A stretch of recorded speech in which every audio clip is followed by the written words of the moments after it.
اے عائشہ، آسمان کے اندر جتنے ستارے ہیں ان ستاروں کی برابر عمر کی نیکیاں ہیں، اور عمر کی ساری نیکیاں بھی مل جائیں تب بھی ابو بکر کی ایک نیکی کو نہیں پہنچ سکتی ہے۔ حضور علیہ الصلوۃ والسلام کا عشق جو ہے یہ سب سے پہلی چیز ہے۔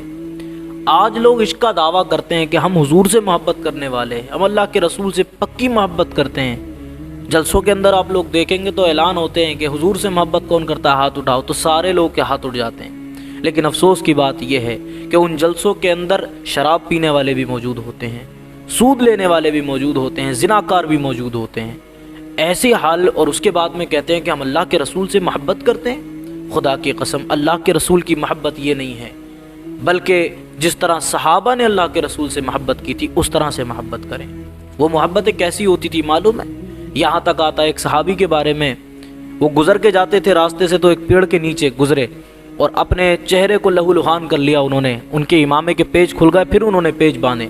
جب ایک صحابی نے پوچھا کہ آپ اس طرح سے کیوں کرتے ہیں، نکلنے کے دوسرے راستے ہیں وہاں سے نکل کے چلے جائیں، تو جواب دیا کہ میں نے ایک مرتبہ اپنے رسول کو یہاں سے نکلتے ہوئے دیکھا تھا، بس میرے محبوب کی یہ عادت ہے کہ وہ اس پیڑ کے نیچے سے گزر کے گئے تھے، ان کے سر کا جو یہ امامہ ہے وہ اس پیڑ کی شاخوں میں لگ گیا تھا، ٹہنیوں کے اندر لگ گیا تھا، وہ بھی اسی طرح کھلا تھا، بس میں اپنے محبوب کی اس ادا کو زندہ کرتا ہوں۔ خدا کی قسم، اللہ کے رسول کا عشق اگر سیکھنا ہے تو میرے ابو بکر سے سیکھو۔ نبیوں کے بعد میں اگر سب سے بڑا مرتبہ کسی کا ہے تو ابو بکر کو اللہ تعالیٰ نے وہ مرتبہ عطا فرمایا ہے، ایسا ویسا مرتبہ نہیں۔ خدا کی قسم، میرے مصطفیٰ کے آخری لمحات ہیں، اللہ کے رسول اس دنیا کو رخصت کر کے جانے والے ہیں، حیات ظاہری ختم کر کے حیات باطنی کی طرف جانے والے ہیں۔ اللہ اکبر۔ مصطفیٰ کریم صلی اللہ علیہ وسلم جب آخری وقت میں اپنے بستر پر ہیں، جب نماز کے لیے مؤذن بلانے کے لیے آیا ہے تو میرے پیارے رسول نے فرمایا ابو بکر کو حکم دو کہ وہ لوگوں کو نماز پڑھائے۔ یہ اللہ کے رسول نے مصلی امامت پر اگر اپنے بعد میں کسی کو کھڑا کیا تو ابو بکر کو کھڑا کیا ہے۔ یہ وہ ابو بکر ہیں، ان کا معاملہ یہ تھا کہ جب اللہ کے رسول کی خدمت میں بیٹھا کرتے تھے ساتھ میں، تو بیان کرنے والوں کا یہ بیان ہے کہ اس طرح سے میل جول ہوتا تھا گویا حضور جس طرح سے اپنے امامے کے اندر پیچ ڈال کے آئے ہیں، اسی طرح سے ابو بکر اپنے امامے کا پیچ ڈال کے آتے تھے۔ جس طرح حضور سادہ لوگ کپڑے پہنا کرتے تھے، اسی طرح سے سادے کپڑے ابو بکر کے ہوا کرتے تھے۔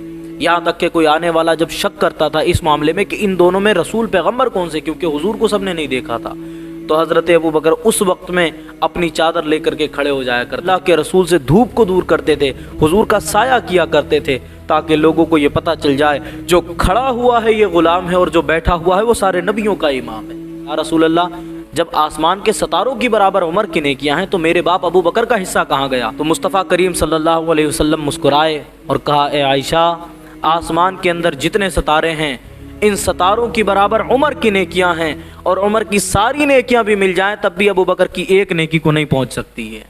یہ مقام و مرتبہ حاصل کیسے ہوا؟ حضور کے عشق سے حاصل ہوا۔ آج عشق کا دعویٰ کریں تو ایسا نہ کریں کہ حضور سے عشق کرنے کا دعویٰ کرتے ہیں، جلوسوں کے اندر شرکت کریں گے، جلسوں میں شرکت کریں گے، ہاتھ اٹھا کے لبیک کہیں گے، مگر اس کے باوجود بھی نمازوں کو چھوڑنے والے ہو، اس کے باوجود بھی شراب کو اپنے منہ سے لگانے والے ہو، زنا کرنے والے ہو، اللہ اکبر، تنہائی میں بیٹھ کر کے گناہ کرنے والے ہو۔ ان گناہوں کو چھوڑو، ان گندی عادتوں کو چھوڑو۔ ان عادتوں کو چھوڑنا ہی تمہارے لیے اللہ کے رسول کے عشق کی پہلی سیڑھی بن جائے گا۔ خدا کی قسم، اپنے دل کو پاک تو کرو، حضور کے عشق کی طرف اللہ تعالیٰ تمہیں خود بخود لے کے جائے گا۔ اللہ تعالیٰ سے دعا کیا کریں کہ اللہ تعالیٰ اپنا اور اپنے رسول کا سچا عشق ہم سب کو نصیب فرمائے۔